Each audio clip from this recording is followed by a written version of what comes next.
El siguiente tema que vamos a ver es acerca de los firewalls. Ahora bien, como ya les había comentado, Cisco en el pasado tenía un appliance que se llamaba PIX y que ahora se llama ASA. Ese appliance en particular es un firewall.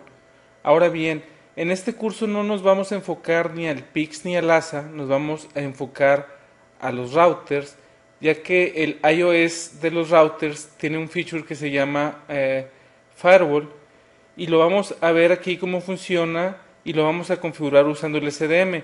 Ahora bien, aunque el blueprint dice que es nada más con el SDM, vamos a ver qué configuración va a pegar y vamos a modificarla en la línea de comandos, pero quedando en claro que lo que dice Cisco que hay que saber configurarlo desde el SDM. Ahora bien, aunque no lo dice claramente en el blueprint, sí debemos de saber qué comandos pone en la línea de comandos, al igual de saber con qué shows podemos ver el firewall. Todo eso lo vamos a ver.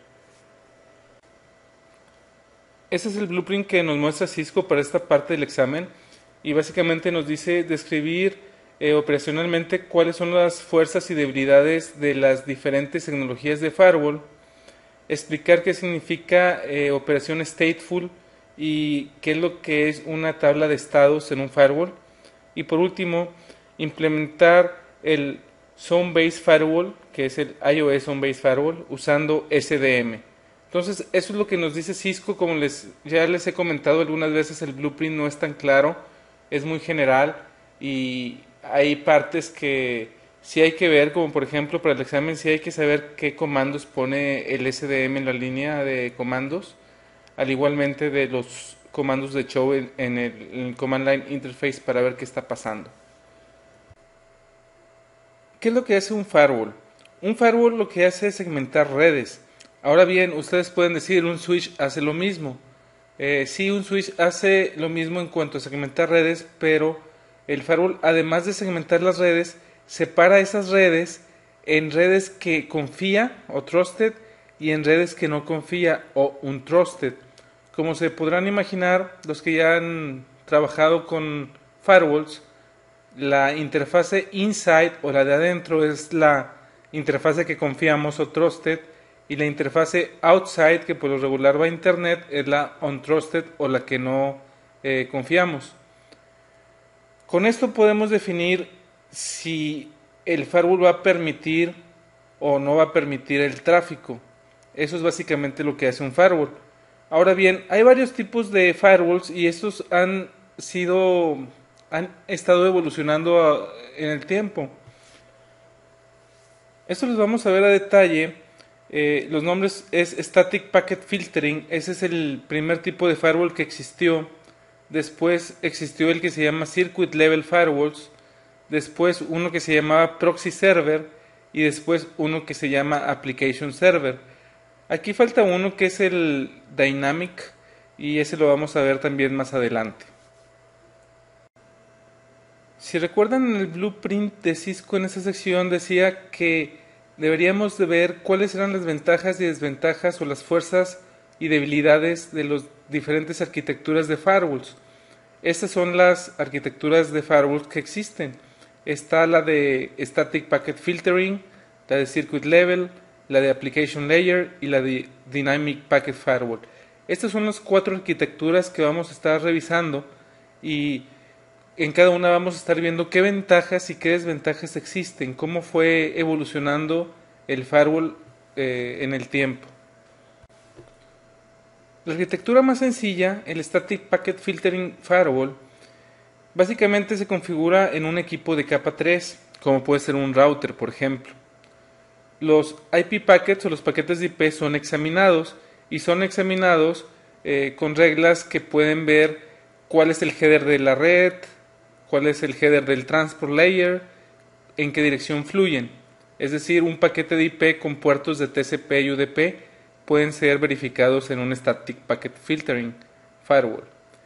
Ahora bien, esta solución sí es muy escalable y no importa qué aplicación tenga, siempre va a funcionar. Tiene un gran performance, pero desgraciadamente no ofrece soluciones que se requieren en el día de hoy en las redes de hoy. Ahora bien, ¿cuál es el ejemplo de un Static Packet Filtering? Son las listas de acceso. Las listas de acceso es lo que se le conoce también como Static Packet Filtering Firewall. Es decir, Como recordarán del tema de listas de acceso, podemos definir por cuestiones de la parte del network layer, como puede ser direcciones IPs, en el transport layer, como puede ser el poner el puerto de TCP o el puerto de UDP, la dirección, si vamos a ponerla de entrada o de salida a la lista de acceso, podemos hacer todo esto. Obviamente es muy escalable y obviamente tampoco depende de qué aplicación sea, simplemente nosotros ponemos la lista de acceso con qué puertos que queremos que se abran y cuáles permitir, cuáles negar, etcétera. Entonces de esta manera tenemos un firewall muy básico, pero desgraciadamente no ofrece soluciones que se requieren en el día de hoy, como lo vamos a ver más adelante. Si viéramos un diagrama de red, básicamente lo que tendríamos sería eso, donde el router es el que funcionaría como Static Packet Filtering, y en el router pondríamos en esas interfaces listas de acceso de entrada y de salida, y básicamente esa es la arquitectura. Otra vez, es algo sencillo, es algo que como es sencillo va a tener un performance muy bueno, pero desgraciadamente no podemos contar con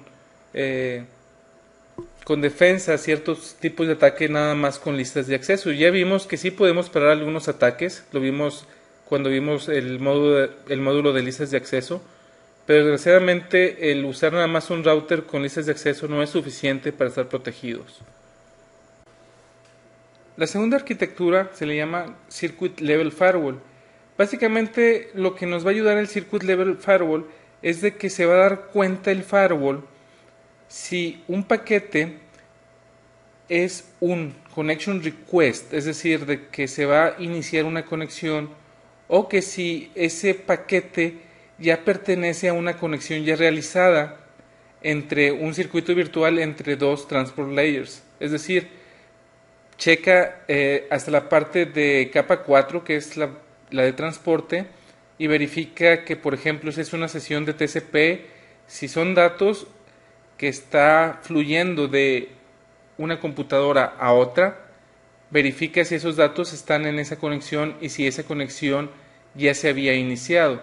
Entonces es básicamente lo que hace un Circuit Level Firewall. El día de hoy el Circuit Level Firewall está más que obsoleto y no se usa. La otra arquitectura que existe es la que se le llama Application Layer Firewall, y básicamente lo que es esto es un servidor proxy. ¿Qué es lo que hace? Es de que antes de dejar pasar una conexión, el firewall evalúa los paquetes de red y valida de que los datos que vayan sean correctos, hablando de la capa de aplicación. De esta manera se puede dar cuenta de ciertos tipos de ataques que van a la capa de aplicación, que un firewall que nada más examina hasta la capa 4 o 5 no se va a dar cuenta de que existen ese tipo de ataques. Por ejemplo, puede verificar que una URL esté correctamente escrita y que no nos puedan atacar por ahí, por ejemplo. Esa es una de las cosas que puede verificar el Application Layer Firewall. Otra cosa que puede verificar son los paquetes de FTP, pero no viéndolo en cuanto a puertos, sino en sí qué es lo que está haciendo. Ahora bien, este tipo de firewall también mantiene un estado de conexiones, el complete state, y información de secuencia. Si recuerdan, los paquetes de TCP tienen un número de secuencia y como veíamos nos pueden atacar con, si alguien se da cuenta, el número de secuencia, etcétera. Entonces este firewall también mantiene este tipo de información para darse cuenta si pueden ir ataques por ahí. Otra cosa interesante es de que puede validar datos que solamente aparecen en la capa de aplicación, como les comentaba. Esto va amarrado de la primera parte, como los passwords. También se le llama Proxy Firewall, como les había comentado, y también tiene el nombre de Application Gateways. Ahora bien, este tipo de firewall puede filtrar en capa 3, en datos de capa 3, como direcciones IP, capa 4, como son los puertos, capa 5, que es toda la parte de la sesión de una conexión, y tráfico de capa 7. Entonces en esto nos va a ayudar el Application Layer Firewall. Es usual ver este tipo de implementaciones en campo el día de hoy, cuando ustedes en su empresa, si tienen que tener un proxy configurado para navegar, se dan cuenta que tienen un proxy server o un application layer firewall como este. ¿Cuáles son las ventajas de este tipo de arquitectura? La gran ventaja que nadie tiene, o casi nadie tiene, es de que puede autenticar individuos y no aparatos. Es decir, es posible que con un proxy puedes tú pedir un user y un password para usar el proxy. Como les comentaba, si en su empresa tienen un servidor proxy, seguramente les pide credenciales antes de iniciar una sesión web, les pide un usuario o el dominio, etcétera, y el password. Entonces es una gran ventaja que tiene un application layer firewall. Es muy difícil de que puedas poner uno pirata para tratar de que todo el tráfico vaya hacia ti. Este tipo de servidores te da una protección de ataques de denial of service. Puede monitorear y filtrar datos en la aplicación y además provee de un log muy detallado que nos puede servir cuando tenemos problemas de seguridad. Esas son las grandes ventajas que tenemos con un application layer firewall. Si lo viéramos en un diagrama, por ejemplo, si este cliente quisiera llegar a este servidor, básicamente lo que tiene va a ser un default gateway este cliente, que puede ser el firewall o que puede ser el router. Si es el router, de cualquier manera va a tener que pasar por el firewall, como se puede ver aquí. Y el firewall de aplicación lo que va a hacer es verificar hacia dónde se quiere conectar, y la conexión la inicia el firewall hacia el server, no el cliente. Aunque el cliente inició la sesión, lo que hace el firewall es crear una sesión nueva desde el firewall hasta el server, no el cliente. Entonces va a haber una sesión entre el cliente y el firewall, y entre el firewall y el server. Esto es algo importante. Ahora bien, cuando el cliente quiera conectarse hacia algo externo, el firewall va a decidir si lo va a permitir o no, y también le puede o no pedir credenciales dependiendo de cómo esté configurado. Básicamente así sería la arquitectura del Application Layer Firewall. Claro que como todo en la vida se tienen ventajas y desventajas. ¿Cuál es la desventaja de este tipo de firewall? La primera es de que utiliza mucho procesador. Entonces, si queremos tener ese tipo de proxy server en nuestra red, debemos de estar conscientes que el servidor debe de ser muy potente en cuanto a procesador. También se requiere de bastante memoria. Ahora, cuando el procesador está muy arriba o la memoria está muy arriba en su utilización, vamos a tener un throughput muy bajo. Ahora bien, una de las ventajas que veíamos es de que nos da un log muy detallado, muchos mensajes de log detallados. La desventaja de esto es de que vamos a necesitar de un buen de espacio en disco duro para poder guardar todos esos logs. Otra desventaja que tiene es de que no soporta todas las aplicaciones que existen. Finalmente hay aplicaciones que no son tan comunes o aplicaciones que están hechas en casa, y ese tipo de aplicaciones no las va a soportar este tipo de firewall. Ahora, otra desventaja es de que algunos, y no todos, pero algunos de estos firewalls necesitan que le instales un cliente en la PC. Si tienes 10, 15 PCs, pues puede que no sea tanto problema, pero si es una red grande de 1000, 2000 computadoras, ir a cada una e instalarle el cliente puede ser muy latoso. ¿Cómo podemos evitar de que tengamos tantos problemas con el Application Layer Firewall? Hay un protocolo que se llama CXTP o Context Transfer Protocol, y lo que hace es de que solamente hace autenticación y no hay overhead en monitoreo de la conexión. Claro de que si queremos un firewall que esté monitoreando la conexión como debe de ser, este protocolo no nos va a servir, y la verdad es de que vamos a tener un firewall a medias. La verdad es de que no lo recomiendo. La otra es también de que seleccionar qué aplicaciones sí vamos a dejar pasar por el firewall y cuáles no las vamos a ni siquiera verificar. Igualmente, eso es no tomar ventaja del firewall que tienes, porque a lo mejor, igual y el servidor ya está muy lleno en CPU o en memoria y vas a tener que hacer esto, pero al hacer esto de que ciertas aplicaciones no las pases por el firewall y las dejes pasar nada más, pues te pueden atacar por ahí, y la verdad es tampoco no es muy recomendable. ¿Cuál es el que más se usa el día de hoy? El que más se usa el día de hoy es el que se llama Dynamic Packet Filtering Firewall. Ese es el que más se utiliza. Por ejemplo, un NASA lo hace y el iOS que vamos a ver más adelante lo hace. Este tipo de firewall también se le llama stateful. Y se llama stateful porque, por lo que dice en el segundo renglón, que finalmente este firewall lo que va a estar verificando es toda la comunicación y la va a tener en una tabla de estados. Ahorita vamos a ver en detalle qué es esa tabla de estados, pero el porque usa una tabla de estados, por eso se le llama stateful firewall. Este tipo de firewall opera en las capas 3, 4 y 5. Pueden ver que no opera en la capa 7 como el anterior. Y aunque no opera en la capa 7 como el anterior, como les comentaba, este es el firewall más usado el día de hoy. Sí es cierto que el application firewall es usado el día de hoy, por lo regular se ve en lugares donde hay 100, 200 usuarios. Cuando hay más, por lo regular el que se ve es el Dynamic Packet Filtering. El primero en usar esta tecnología no fue Cisco, fue Check Point. Check Point es un gran líder en firewalls, pero ya Cisco lo alcanzó. Y lo alcanzó cuando compró Pix.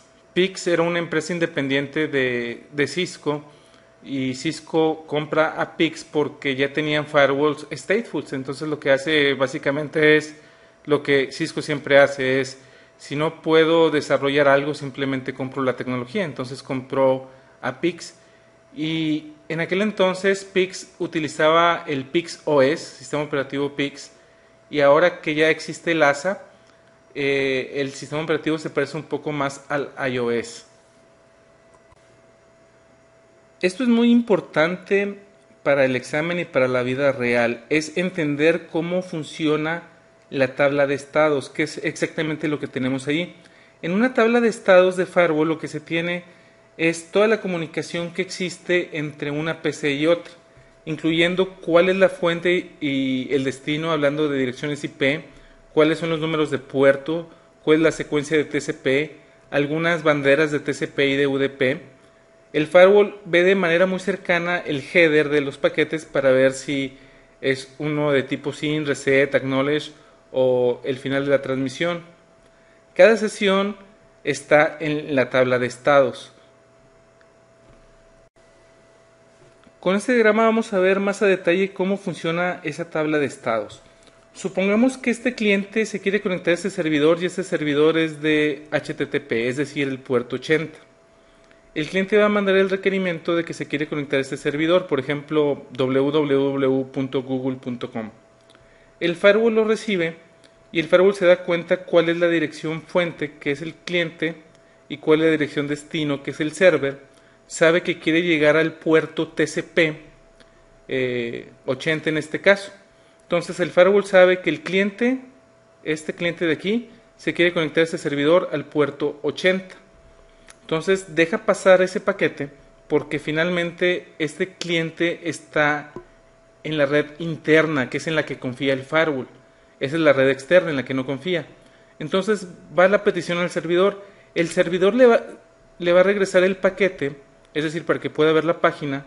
Y cuando el firewall reciba ese paquete, va a checar su tabla de estados porque le está llegando desde la interfase de afuera.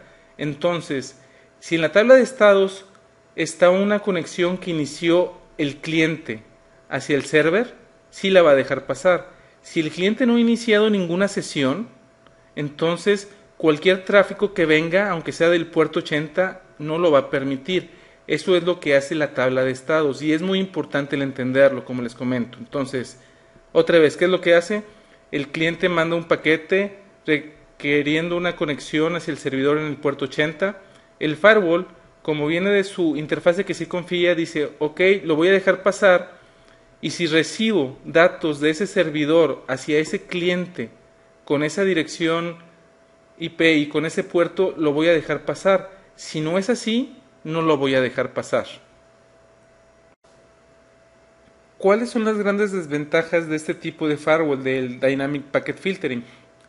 La primera es de que las direcciones IP internas pueden ser expuestas hacia hackers. Ahora bien, ¿cómo podemos evitar de que estén expuestas? Podemos usar NAT o podemos usar servidores proxy. Entonces podemos tener dos tipos de firewalls, un proxy y un Dynamic Packet Filtering. Y el proxy nos va a servir nada más para que le cambie la dirección IP al que está adentro. Ahora, como pudimos ver, este tipo de tecnología no puede hacer filtrado en la parte de aplicación. No trabaja en la capa 7, nada más trabaja en la capa 3, 4 y 5. La desventaja es de que no todos los protocolos funcionan como el puerto 80 que vimos en el ejemplo. Es decir, no todos los protocolos son stateful. ¿Qué quiere decir esto? De que algunas aplicaciones abren conexiones múltiples y en puertos diferentes. Es decir, si el cliente, si nos regresamos a la anterior, si el cliente abre una sesión a este servidor de la aplicación XXX, porque no se escuche triple X, si va a esa aplicación, probablemente es una aplicación especial en la que le va a contestar en un puerto diferente. Entonces, si le contesta en un puerto diferente, el firewall va a pensar de que es un paquete no válido porque el cliente inició la sesión en el puerto, no sé, por decir un número, en el puerto 1100 y el server le está contestando en el puerto 1200. Entonces, ese tipo de firewall no es tan inteligente para saber que esa aplicación es normal que te conteste en ese puerto. Claro que si tienes este tipo de firewall, lo que vas a hacer es poner una regla aquí diciendo que sí dejes pasar ese tráfico, pero ya no sería por la tabla de estados, y al no estar en la tabla de estados puede ser inseguro y te pueden atacar por ahí. Lo ideal es de que siempre sea con la tabla de estados, pero desgraciadamente hay algunas aplicaciones que no funcionan de esa manera, que te regresen el tráfico en el mismo puerto. Otra gran desventaja es de que no tenemos autenticación por usuario. Y la verdad es de que me ha tocado con varios clientes que compran algún ASA para quitar su proxy, y lo primero que quieren es de que tengan autenticación por usuario, y la verdad es de que no es posible. Algunas soluciones mexicanas el decir, bueno, los usuarios que sí quieres que naveguen, que ponlos en una VLAN, podemos hacer reglas por IP también, etcétera, pero la verdad es de que es demasiada administración. Entonces es una gran desventaja que tiene el Dynamic Packet Filtering, que la autenticación de usuario no la puedes conseguir, tienes que tener otra cosa para poder hacer eso, no es solamente con el firewall. El uso típico de este tipo de firewalls es tenerlo como la defensa principal en el perímetro, es decir, hacia internet. Es una manera muy fuerte de filtrar paquetes. Podemos poner las reglas que nosotros queramos para efectivamente dejar pasar el tipo de paquetes que queremos y no dejar el tipo de paquetes que no queremos. Ataques de spoofing también los podemos filtrar de esta manera. No necesitamos un router como lo vimos en la parte de listas de acceso para los ataques de spoofing, que poníamos una lista de acceso. Bueno, el Dynamic Packet Filtering lo puede hacer. Y también ataques de Denial of Service. Ese es el uso típico de este tipo de firewall en la actualidad.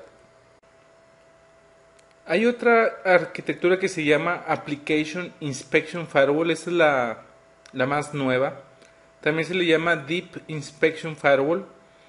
Básicamente lo que es un firewall stateful, es decir, que también tiene la tabla de estados, pero además de eso tiene Intrusion Detection, detección de intrusos. Básicamente se da cuenta de cuál es el estado de la capa 5. La capa 5, como ya habíamos visto, es para ver si la sesión es válida o no. Pero también puede verificar la capa 7 y puede verificar aplicaciones como Java, por ejemplo. Como se podrán imaginar, previene más ataques que los Dynamic Firewalls, porque para empezar sí ve la capa 7 y un Dynamic Firewall no ve la capa 7. Puede verificar también por conexiones válidas nuevas, eso tampoco lo puede hacer un Dynamic Firewall. ¿Qué ventajas nos da el Application Inspection Firewall?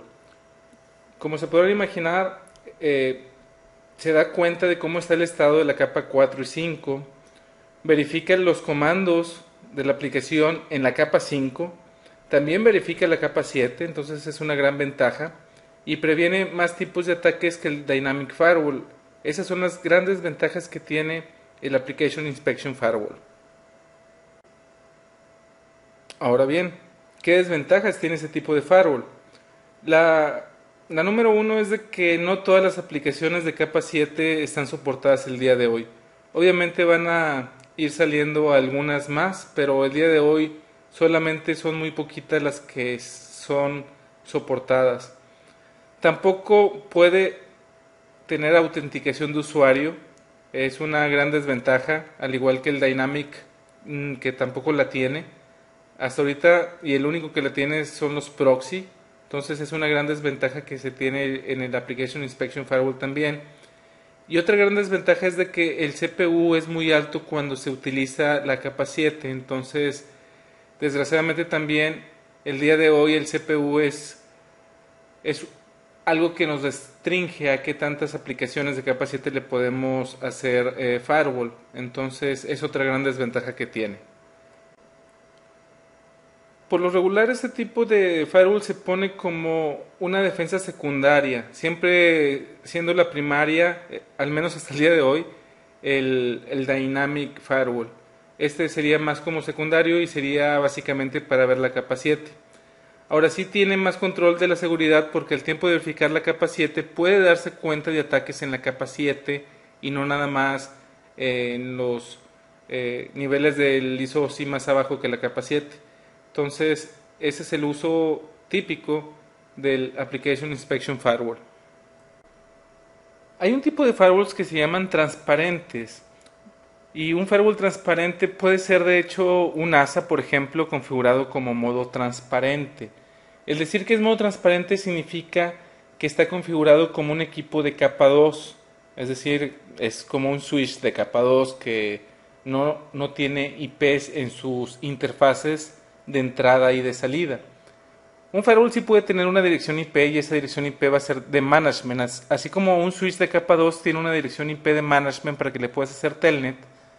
También un firewall transparente va a tener un IP para que le puedas hacer telnet, pero nada más va a ser para eso. Ahora, cada puerto, cuando es transparente nada más son 2 puertos, no hay más.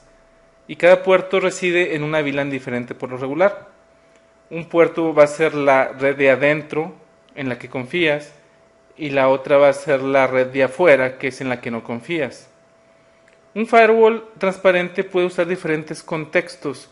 Contexto significa de que un firewall, físicamente un solo firewall, se pueden ver como 5 o 6 firewalls diferentes. Ese es un contexto.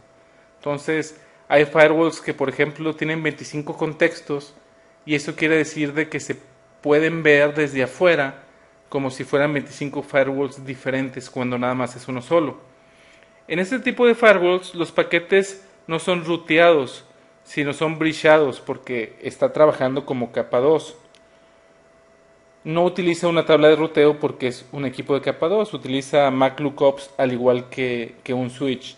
Sí hay implementaciones el día de hoy con firewalls transparentes y básicamente sí hay bastantes porque cuando instalas este tipo de equipos en modo transparente, no tienes que redefinir todo tu direccionamiento IP. Ahora sí que es muy transparente el instalarlo. Simplemente lo pones donde quieres poner ese firewall, donde quieres filtrar paquetes y listo.